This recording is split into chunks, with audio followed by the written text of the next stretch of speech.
So we're just working it out, Ian. By the way, we are in Ermington in New South Wales, which is not far from where the great Sid Hopping has his mower shop. And it's good to see you, Ian. It's been 2 months since we caught up at Knoxville. The view is different. Yeah, it is, Wade. It's been awesome to catch up with you here and have a coffee, and things are going really good for me. So good, because a lot of people ask me. So, have you, since we caught up, which was the end of September? Yep. What was your messages like, and what was the response like to you coming and making all those amazing revelations?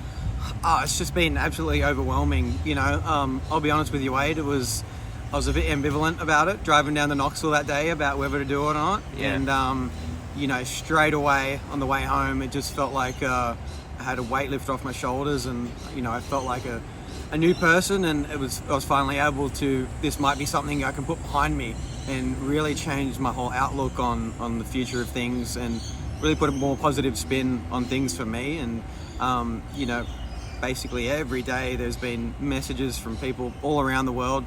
You know, people thought that didn't even like me have, you know, messaged me, and it's been really, really overwhelming for me, and I just can't believe it, to be honest. And I'm really grateful to you and to everyone out there that has helped me get through this thing. So you're getting a lot of people as well, you were saying, that actually have a similar journey, and they're like, either A, I'm in the middle of this journey right now, or I need to do what you did, or so they're getting some inspiration from that? They are, and that's been the really big thing for me. And I think for me to get through my thing, you kind of have to help others as well, and that will ultimately help you individually get through your own thing. So, you know, I've had numerous messages from people that are, you know, in the midst of it or been through it. You know, a lot of people that, you know, have racked up some long periods of sobriety. A lot of people that are, you know, struggling to get a day. So, yep. You know, kind of that broad range of where people are at has been really a cool thing for me to look back on and know that I can help others. So that's where we find ourselves at the moment. You've created a social media page, a Facebook page. Tell me about that. Yeah, just, you know, with all the messages I've been receiving, I just kind of felt like I'm at a point in my own recovery where I need to do something with it.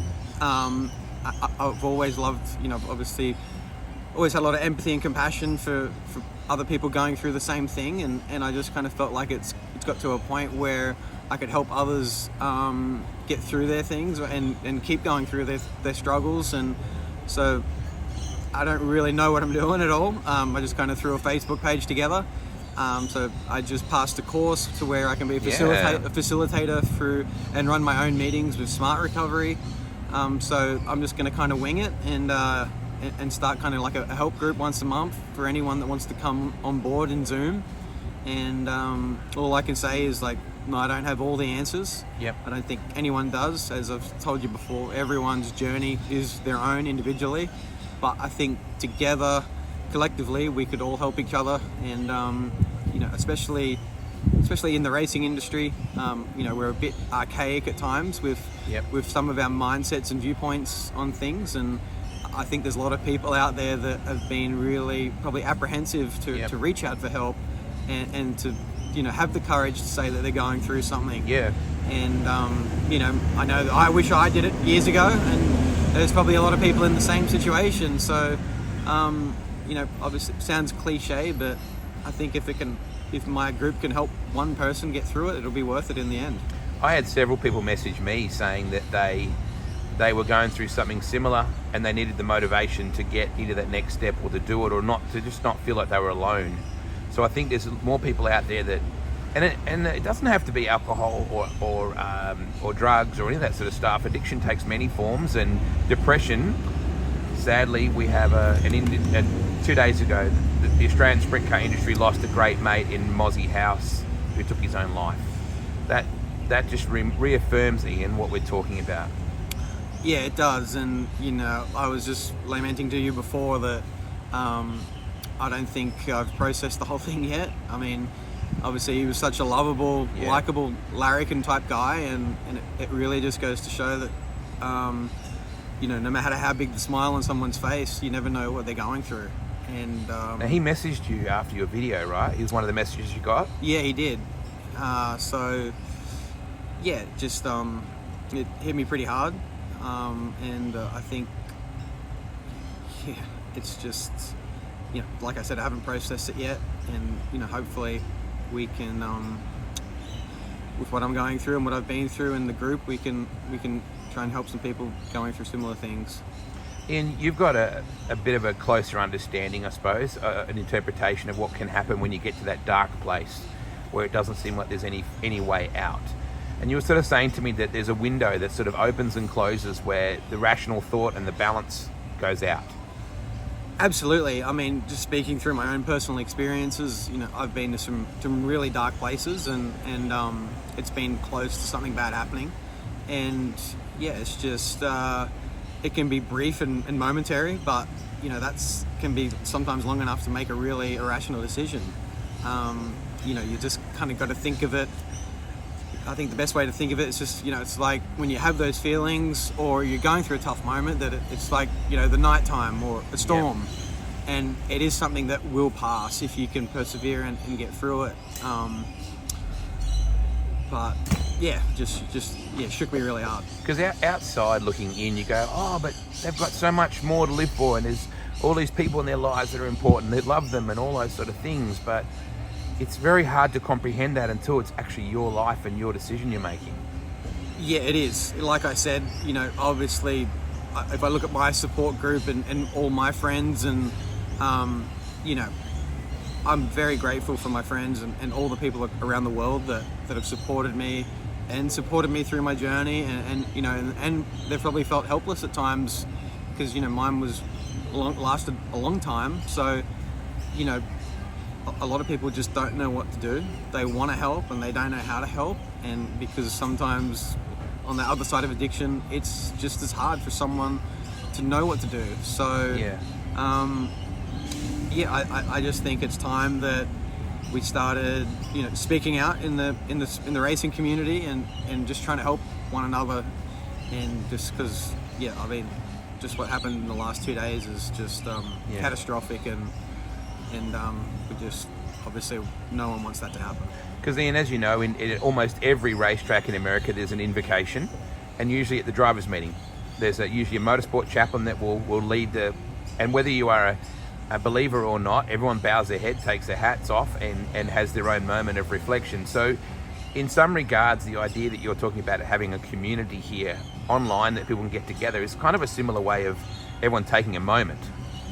It is, and yeah, like you said before too, it's not just indicative of drugs or alcohol. I want my group to be there for anyone that's looking for help in any addictive behavior, or even just going through a tough time. Whether they're grieving or they've lost their job or just Yep. The complexities of life can get overwhelming at times, and it can be really hard to ask for help. So where are you at now? You're driving, you've raced a few times? I have, yeah. I've raced only twice. That both times were for my good friend Jamie Matheson. The Slimer. Yeah, very, very grateful for him, for his friendship. He was there for me as well, and he helped me get through a lot. So it's been fun, and I'm at a place right now where I'm really enjoying it again, and I actually would love to do it more. Yep. Good. But we're kind of prohibited at the moment with what we can do with resources. Yep. So I'm just grateful that I've got the opportunity to even do that. I'm supposed to race tonight, actually, before it got cancelled. Yep. But we'll be back next week and the week after, and kind of hit the Sydney Speedway over Christmas as well. So does it feel different this time around, Ian, or is it the same thrill, or do you feel differently in it?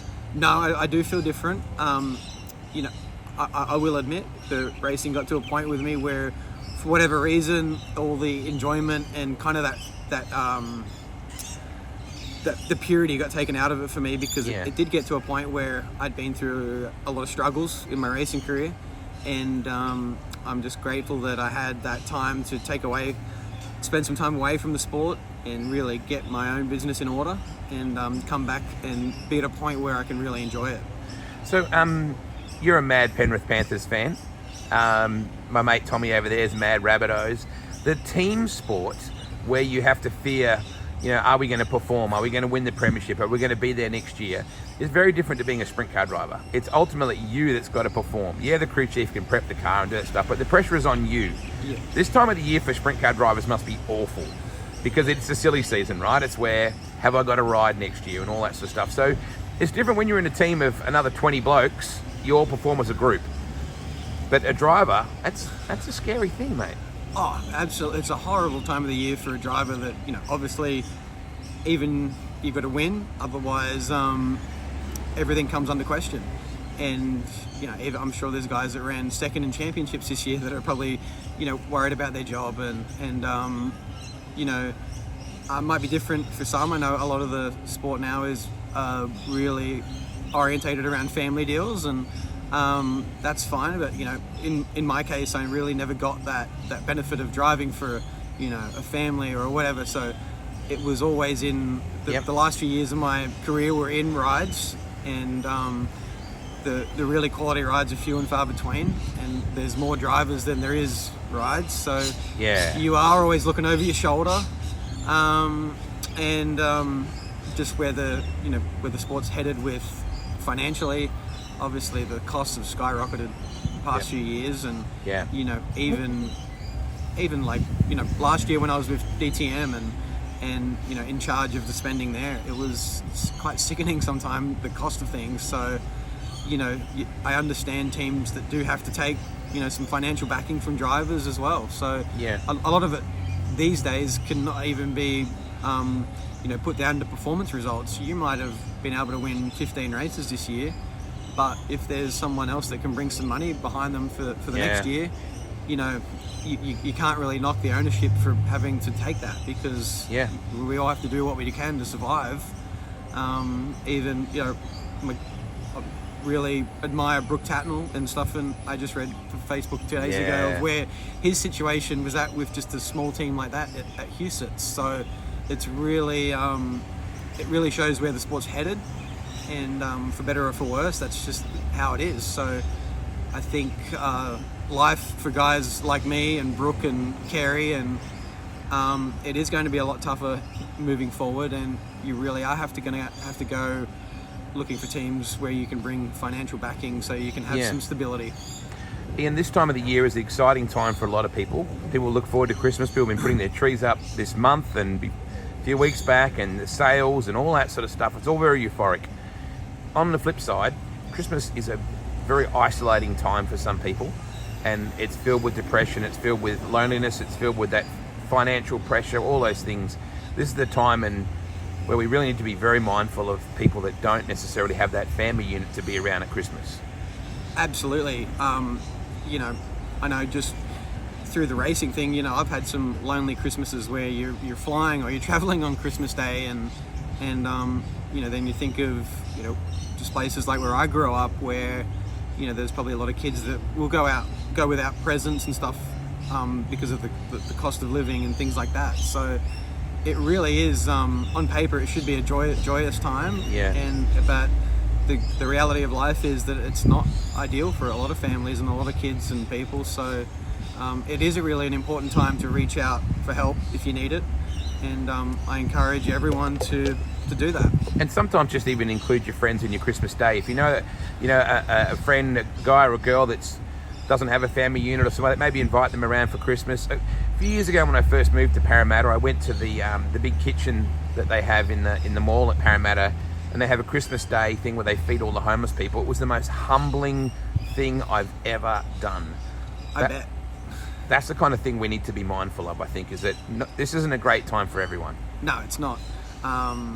But yeah, I think just be mindful of that, and if you can sense someone's trouble or going through a rough time, reach out a lending hand or invite them to your place, because you just, like with the last few days, it's just really shown light on what we already knew, that you never know what people are going through. So